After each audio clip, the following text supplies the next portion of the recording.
Here we go to another situation here in Canada. Canada, we have a federal election that's they started campaigning now, which is a year away. Over a year away, 12, 13 months. 13 months. October 19th, election day. So 13 months. I was correct. Are we talking the October 19th? We're talking about the Bill, were you saying October the 19th being municipal, or are you talking federal? A year from October, this October, 2015. Yeah, it's 13 months. And so Mr. Harper has got a bit of a kink in his armor. He's got a virus with one of the senators who's going to be testifying, and apparently it's not going to be good for the Harper administration. Duffy, right? Duffy. Yeah. And there's some other embattled... There's three of them, isn't there? Yeah, there's three of them. There's three of them. And so I'm watching this last night and trying to understand as a Canadian, what does this mean to me? And, you know, if I look at Harper, he's in the worst financial condition, and I'm not endorsing him.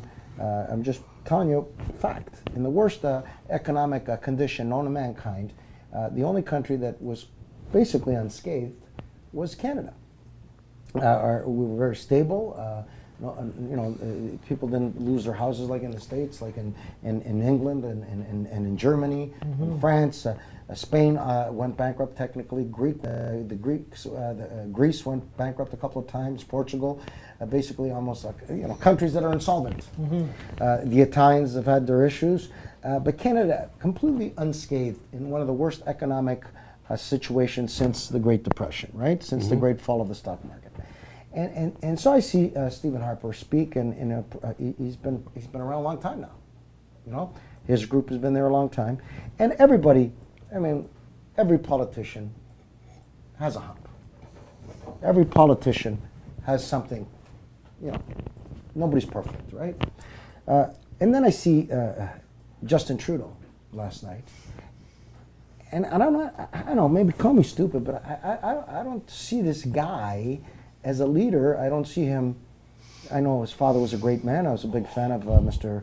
Pierre Elliott Trudeau, but I don't see this guy like. I mean, it's almost like being in the valley of the United States. Like, you know, they can talk whatever they want to talk about, but I'm going to talk about the issues. They can talk about me, but I'm talking about the country because I love Canada. Okay? He says a lot without saying much. And he's always got that. I don't know if he's mature enough to be a leader of one of the greatest countries in the world. We may not be the most populated country in the world, but we're one of the most respected countries in the world.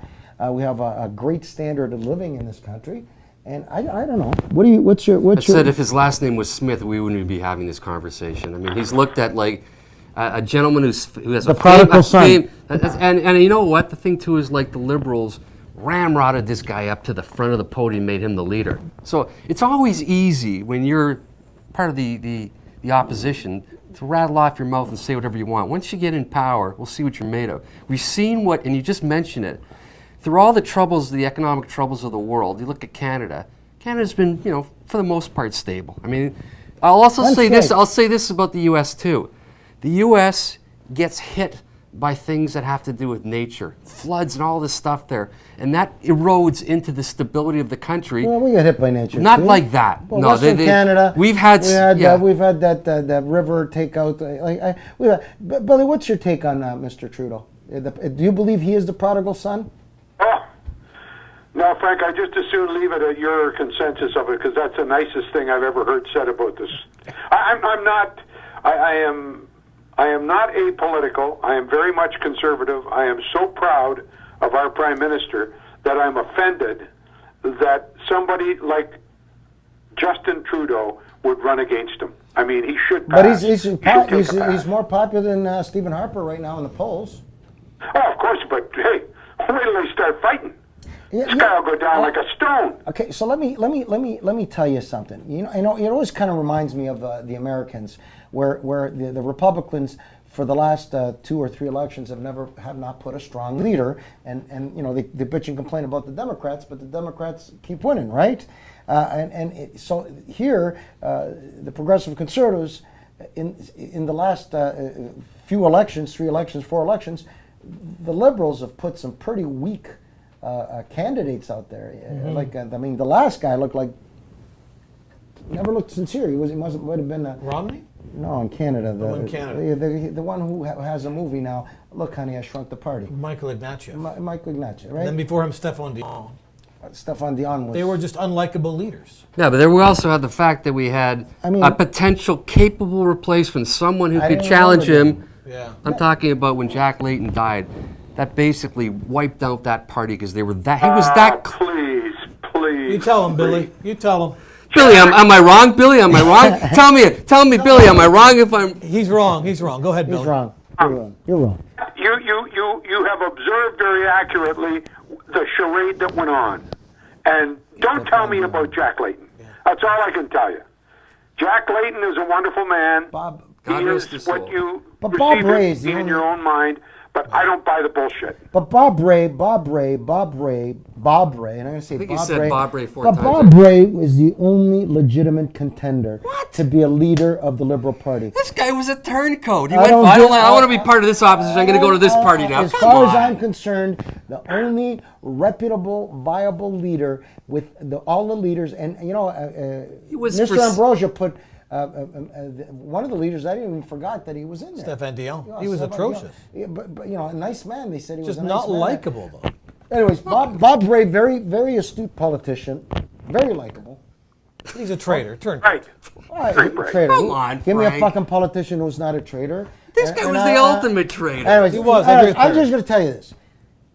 I think that the problem sometimes is when you are the incumbent.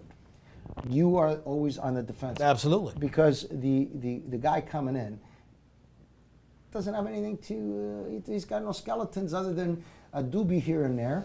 Yeah. And a doober. Not that there's anything wrong with that. And you know, getting paid more money where the charity that hires him has no money left for the charity. Yeah. And you know, he pulled a George Costanza. If I would have known that was wrong, I would have not taken the money. Was that wrong? Because if they want, I can give the money back. Well, fuck. I mean, just give the money back. No. You don't need the money. It's a charity. I mean, that's bullshit. That's bullshit that he got paid, right? That's my first turn off. That's my first turn off. Listen, that's a turn off for me. Dude, you want to be Prime Minister of Canada? The same thing with Mr. Martin. I was a big fan of Paul Martin as a Prime Minister, and when he was flying different flags on his ships, so he wouldn't have to pay the taxes in Canada. Big, fat turn off. Just turn me off of that, man. And I was very upset. And you know, I'm a human being like all the rest of the people who are voters, right? You get turned off by some of the things that these guys do. I mean, what the fuck are they thinking? So I don't give a shit. Maybe I'll get criticized tomorrow on Twitter and Facebook and That's and never whatever. happened. I do. There's a couple of assholes there, but you know, I really don't give a shit. But I think Harper's done a great job, and until another guy comes who can do a better job for the country, because I always, if I'm going to vote, I'm going to vote for the good of the country. I got nothing but to go back with Mr. Harper.